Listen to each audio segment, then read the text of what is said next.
បាននិយាយមិនអញ្ចឹងសារព័ត៌មាននេះនិយាយអំពីសង្គ្រាមដ៏ស្មោកគ្រោកនេះគឺចេញការពិតនៅលើគោកហើយគឺ nasty ទាំងថៃ nasty ទាំងកម្ពុជាមែនហើយដោយសារតែវិបត្តិហ្នឹងគឺវាអញ្ចឹងតែគេក៏ដាក់បន្ទុកដែរថាអ្នកទាំងពីរមានចំណាយខុសដូចគ្នាប៉ុន្តែថៃចាប់ផ្ដើមធ្វើខុសខ្លាំងរឿងរំលោភច្បាប់អន្តរជាតិនេះកសែតនេះគឺដាក់ទម្ងន់ខ្លាំងទៅលើថៃថាបើទោះបីជាកម្ពុជាមានបញ្ហាឆបោកអនឡាញឬក៏អីគ្រប់គ្រងបញ្ហាហ្នឹងហើយថៃចង់បង្ក្រាបអាហ្នឹងអីក៏ដោយក៏ថៃពុំមានហេតុផលគ្រប់គ្រាន់ដើម្បីឈ្លានពានដែនអធិបតេយ្យកម្ពុជាដែរថៃក៏មិនមានភាពមានហេតុផលគ្រប់គ្រាន់ផ្នែកច្បាប់ដើម្បីយក F16 ទម្លាក់គ្រាប់ឬក៏សម្រាប់រំទាលហើយទម្លាក់គ្រាប់កំទេចអាគារឆបោកអនឡាញនៅក្នុងដែនអធិបតេយ្យរបស់កម្ពុជាដែរអញ្ចឹងចង់និយាយថាកម្ពុជាត្បិតតែមានកំហុសតាក់ទងនឹងរឿងទុកឲ្យរបបឆបោកអនឡាញនឹងវារីកផ្សាយភាយខ្លាំងសម្បើមហើយនៅកាងក្រុមនេះរហូតដល់តែបែកធ្លាយចុងក្រោយដែលទុកមិនបានពេលអាមេរិកដាក់ទណ្ឌកម្មទៅបានចាប់ដើមខ្ជិះអីក៏ដោយហ្នឹងថាជាកំហុសមួយដែលអាចដោះស្រាយបានតាមរយៈយន្តក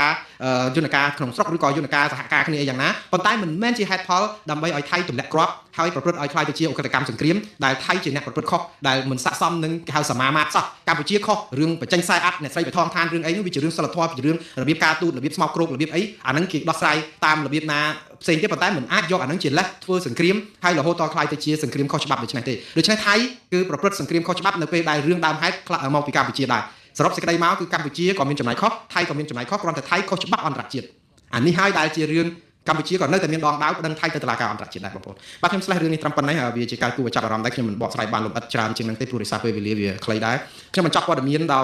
កម្ពុជាឥឡូវចប់ព័ត៌មានខ្មែរថៃយើងចូលដល់កម្មវិធីអាមេរិកម្ដងគឺហើយសំទោសថៃនៅមួយទៀតគឺរឿងបោះឆ្នោតរបស់ថៃឥឡូវនេះគឺគេចាប់សក់គ្រប់ហើយរដ្ឋាភិបាលថ្មីរបស់ថៃគឺ 100% នឹងចាក់ដៃបាក់ភឿថៃរបស់តកូលថាក់ស៊ីននិងបាក់តូចៗជាង10ទៀតបងប្អូនកម្មយើងហើយបងប្អូនឃើញមិញខ្សែអត្តសម្លេងដែលលោកហ៊ុនសែនបញ្ចេញទៅរំលាយតកូលថាក់ស៊ីនណាដែលនឹងឃើញថាខ្ទេចខ្ទីអស់ទៅដើម្បីកុំឲ្យគេរករឿងផ្នែកអាចឆបោកអនឡាញដែលជាឆ្នាំងបាយជាហឹបប្រាក់របស់គណៈបកកណ្ដាលអំណាចណាឥឡូវនេះវាទៅជារុកផ្ដាច់ស្ពាននឹងអស់គ្រួសារតកូលថាក់ស៊ីននេះដែលក្បាត់ដែលកតុយប៉ុន្តែឡើងមកវិញភឿថៃដោយសារក្មួយថាក់ស៊ីនហ្នឹងគឺបានមានសម្លេងឆ្នោតគ្រប់ល្មមដើម្បីចូលរួមបង្កើតរដ្ឋាភិបាលចម្រុះជាមួយនឹងគណៈបកភូមិចៃថៃឥឡូវគេចាប់ដៃគ្នា 100% នឹងបើករដ្ឋាភិបាលជុំគ្នាហើយបើជុំគ្នាបងប្អូនដឹងហើយយើងធ្វើទុកបុកម្នេញតកូលថាក់ស៊ីនប៉ុណ្ណាយើងកម្មទៀតហើយបងប្អូនចឹងកុំតែរំពឹងណែរឿងនយោបាយថៃយើងរំពឹងរឿងប្តឹងទៅតុលាការយុត្តិធម៌អន្តរជាតិនិងព្រមទាំងអន្តរជាតិឯណោះបងប្អូនរដ្ឋាភិបាលថៃនេះគឺគេបានទទួលឥឡូវនេះភូមិចៃថៃរបស់អនុទិនច័ន្ទវរៈគុលបានសម្លេងប្រហែលជា300កៅអីហើយបូករួមទាំងគណៈបកភឿថៃនិងគណៈបកតូចៗដទៃទៀតប្រមាណជាង10បាទទី1គឺគណៈបកភូមិចៃថៃគឺគាត់មានសម្លេង193សរុបលទ្ធផលចុងក្រោយ193កៅអីច្រើនណាស់ដំបូងគាត់បានតែ69ទេកាលអាណត្តិមុនអាណត្តិនេះគាត់បាន193ដោយសារតែយុទ្ធសាស្ត្រគឺឈ្លានពានដែនអធិបតេយ្យកម្ពុជាហើយបន្តគ្រប់គ្រងឲ្យខាងតែបាននឹងថៃជឿទុកចិត្តថាអនុទិនច័ន្ទវរៈគុលច្បាស់ជាមិនខ្ចាក់ដីថៃចាក់ដីដែលថៃទៅដល់បានមកខ្មែរវិញអញ្ចឹងបោះឲ្យលោកគ្រប់គ្រងហើយបោះឲ្យភឿថៃបាន74កៅអីដែរភឿថៃធ្លាក់អស់ប្រហែលជាពាក់កណ្ដាលប៉ុន្តែ74កៅអីក៏នៅតែច្រើននឹងសរុបទៅគឺជាមួយគណៈបកដទៃឯគណៈបកផ្សេងទៀតប្រឆាំងនោះគឺមានគណៈបកប្រជាជនថៃដែលដឹកនាំដោយលោកណាត់ភងរឿងបញ្ញវុឌ្ឍនោះបាន118កៅអីហើយនឹងខ្លាធំដែលមាន58កៅអីមុនវងថាចូលរួមគ្នាបង្កើតរដ្ឋាភិបាលចម្រុះឥឡូវធ្វើបកប្រឆាំងវិញបាទឥឡូវគេទៅហើយបងប្អូនយើងអត់មានឆ្ងល់អីទៀតទេថៃគេទៅហើយព្រួតដៃគ្ន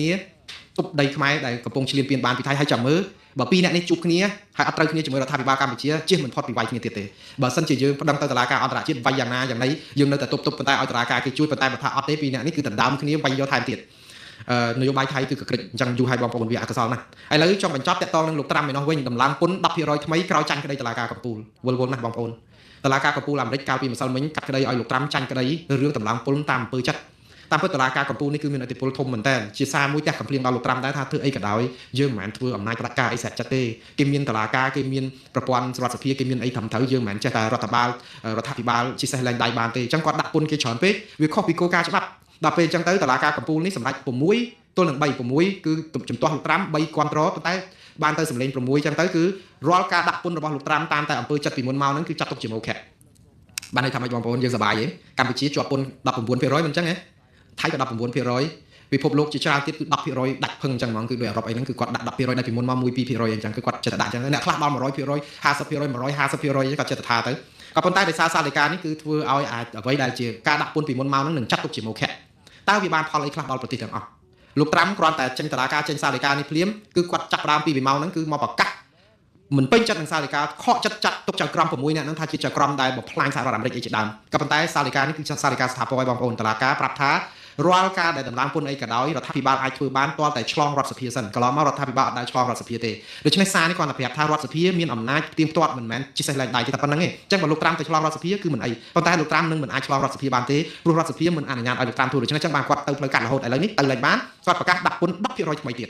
ដែលប្រើច្បាប់ប្រើយន្តការអីថ្មីដែលអាចធ្វើបានលោកត្រាំមិនចាំបាច់គោរពតាមបទបញ្ជារបស់តុលាការកំពូលបានប៉ុន្តែអ្វីពីមុនមកគឺឆាចោលហើយព្រោះអីតុលាការកំពូលនឹងឲ្យអាការកំណត់ពន្ធពីមុនគឺចាត់ទុកថាជាមូលខៈទាំងអស់ហើយអានេះគឺមានវិបត្តិមួយធំទៀតបងប្អូនព្រោះអីនៅមានទឹកប្រាក់175,000 លានដុល្លារតាក់ទងនឹងការយកពន្ធនេះហ្នឹងតើទៅណាលុយ175,000 លានដុល្លារនេះទៅចែកឲ្យប្រជាពលរដ្ឋវិញតាមពិតនៅពេលដែលគាត់ដំឡើងពន្ធនេះក៏ប៉ះពាល់ដល់ការឡើងថ្លៃម្ហូបអាហារសັບសារពើថ្លៃផ្ទះថ្លៃសម្បែងហ្នឹងឡើងទាំងអស់ដោយសារតែរឿងពន្ធនឹងដែរប៉ុន្តែឥឡូវនេះពន្ធនេះគឺអត់ដឹងទៅណាវិញនៅពេលតុលាការសម្រេចចឹងគេសួរលោកត្រាំចោះយកពន្ធនឹងទៅណា175,000 លានដុល្លារជាលុយដែលបានមកពីការដាក់ពន្ធធ្ងន់ហ្នឹងតើត្រូវសងទៅណាព្រោះអីក្រុមហ៊ុនឯកជនច្រើនណាស់ប្តឹងលោកត្រាំពីរឿងដំឡើងពន្ធធ្វើឲ្យគេពិបាករកស៊ីដែរលោកត្រាំនិយាយថាចេះអត់មានយកទៅណាផងព្រោះចៅក្រមទាំងអស់ហ្នឹងអត់មាននរណានិយាយថាលុយ175,000 លានដុល្លារវាបានពីការប្រមូលពន្ធនឹងយកចែកទៅណាផងគឺបានន័យថាវានៅហ្នឹងទៅ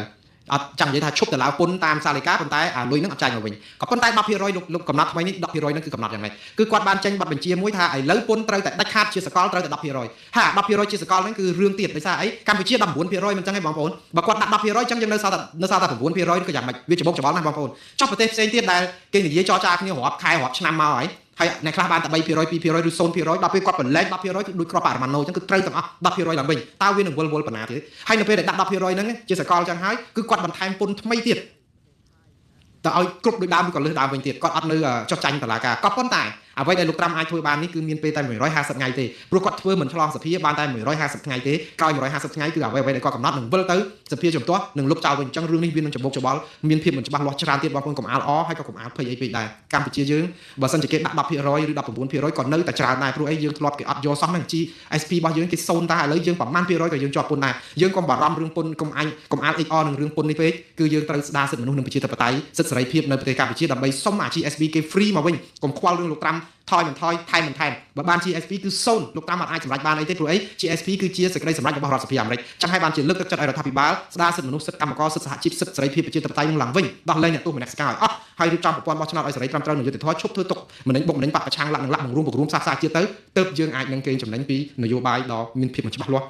ផ្នែកពន្ធដាររបស់លោកត្រាំនៅលើសកលលោកនេះបាទបងប្អូនវែងមែនតើហើយម៉ោង 12 កណ្ដាលអាទិត្យឆ្លងចូលដល់ថ្ងៃថ្មីហើយនៅប្រទេសកម្ពុជាខ្ញុំសូមស្លេះត្រឹមប៉ុណ្ណាហើយសូមរីត្រីសួស្ដីបងប្អូននៅស្រុកខ្មែរអរុនសួស្ដីបងប្អូននៅសហរដ្ឋអាមេរិកយើងជួបគ្នានៅរីត្រីនេះទៀតបាទសូមរីករាយថ្ងៃចុងសប្ដាហ៍បាទសូមអរគុណនិងសូមជម្រាបលា